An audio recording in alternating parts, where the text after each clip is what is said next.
Guys, welcome back to my YouTube channel. ನಾನಿವತ್ತು ಸುವರ್ಣಗಡ್ಡೆಯಲ್ಲಿ ಕಬಾಬ್ ಮತ್ತು ಸಾಂಬಾರ್ ರೆಸಿಪಿನ ನಿಮ್ಮ ಹತ್ರ ಶೇರ್ ಮಾಡೋಣ ಅಂತ ಅಂದ್ಕೊಂಡಿದ್ದೀನಿ. ಅವರೆಕಾಳು ಅಲಸಂದೆ ಕಾಳನ್ನ ಚೆನ್ನಾಗಿ ನೆನೆಸ್ಲಿಕ್ಕೆ ಇಟ್ಟಿದ್ದೆ, ಅದು ನೆಂದಿದೆ ನೋಡಿ ನೀವೇ.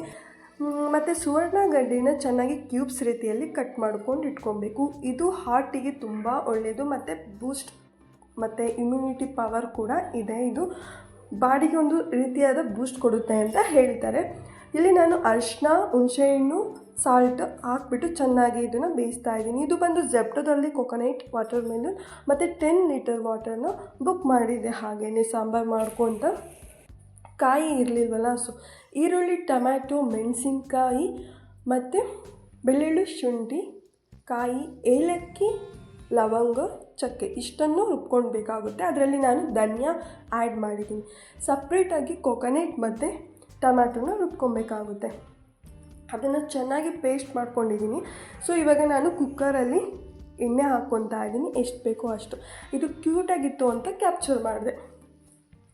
ಇವಾಗ ಎಣ್ಣೆ ಚೆನ್ನಾಗಿ ಅದು ಕಾದ ನಂತರ ಹಾಕಬೇಕಾಗುತ್ತೆ. ಇದು ಬಂದು ಕಬಾಬ್ಗೆ ಸಪ್ರೇಟಾಗಿ ಇಟ್ಕೊಂಡಿದ್ದೀನಿ. ಕಾದ ನಂತರ ಬೆಳ್ಳುಳ್ಳಿ, ಶುಂಠಿ, ಈರುಳ್ಳಿ, ಮೆಣಸಿನ್ಕಾಯಿ ಇರುತ್ತಲ್ಲ, ಧನಿಯಾ ಎಲ್ಲ ಹಾಕಿರೋದು ಅದನ್ನು ಹಾಕಬೇಕಾಗುತ್ತೆ. ಅದು ಚೆನ್ನಾಗಿ ಸ್ಮೆಲ್ಲೆಲ್ಲ ಹೋಗಬೇಕು. ಹಸಿ ಸ್ಮೆಲ್ ಹೋದ್ಮೇಲೆ ನಾವು ಇದನ್ನು ಆ್ಯಡ್ ಮಾಡಬೇಕಾಗುತ್ತೆ. ಈ ಸಾಂಬಾರು ತಿನ್ನೋದ್ರಿಂದ ರಿಚ್ ನ್ಯೂಟ್ರಿಷನ್ ಕೂಡ ನಮಗೆ ಸಿಗುತ್ತೆ. ಇವಾಗ ನಾನು ಸ್ವಲ್ಪ ಚಿಟಿಕೆ ಎಷ್ಟು ಅರಿಶಿನ ಆ್ಯಡ್ ಮಾಡ್ತಾ ಇದ್ದೀನಿ. ಆಲ್ರೆಡಿ ನಾವು ಬೇಯಿಸಲಿಕ್ಕೆ ಅರಿಶಿನ ಹಾಕಿದ್ವಿ, ಸೊ ಇವಾಗ ಸ್ವಲ್ಪ ಹಾಕ್ಕೊತಾ ಇದ್ದೀನಿ.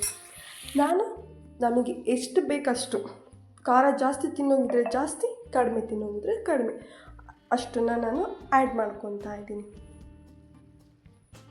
ಚೆನ್ನಾಗಿ ಆ ಎಣ್ಣೆಲೇ ಚೆನ್ನಾಗಿ ಬೇಯಿಸಬೇಕಾಗುತ್ತೆ.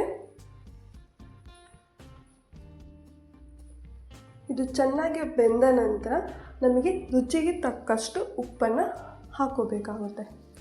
ನೆಕ್ಸ್ಟ್ ನಾನಿಲ್ಲಿ ಕೊಬ್ಬರಿ ಮತ್ತು ಟೊಮ್ಯಾಟೊ ಪೇಸ್ಟ್ ಮಾಡಿರೋದನ್ನ ಆ್ಯಡ್ ಮಾಡ್ತಾ ಇದ್ದೀನಿ.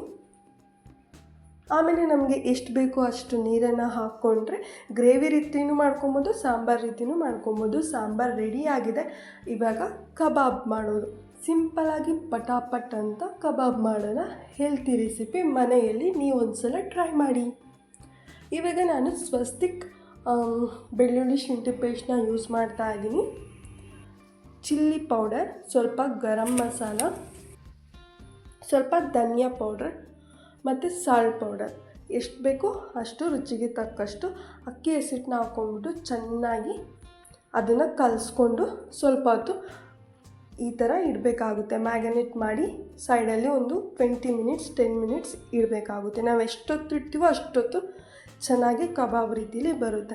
ಇಲ್ಲೇ ಬಾಣಲಿಲಿ ಎಣ್ಣೆ ಇಟ್ಟಿದ್ದೀನಿ, ಹಾಗೆ ಚಪಾತಿ ಕೂಡ ಮಾಡ್ಕೊತಾ ಇದ್ದೀನಿ.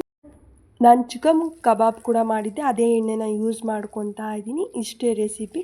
ಸೊ ಈ ವಿಡಿಯೋ ನಿಮಗೆ ಇಷ್ಟ ಆಗಿದೆ ಅಂತ ಭಾವಿಸ್ತಾ ಎಂಡ್ ಮಾಡ್ತಾ ಇದ್ದೀನಿ. ಸಬ್ಸ್ಕ್ರೈಬ್ ಮಾಡಿ, ಶೇರ್ ಮಾಡಿ, ಕಮೆಂಟ್ಸ್ ಮಾಡಿ. Thank you for the watching.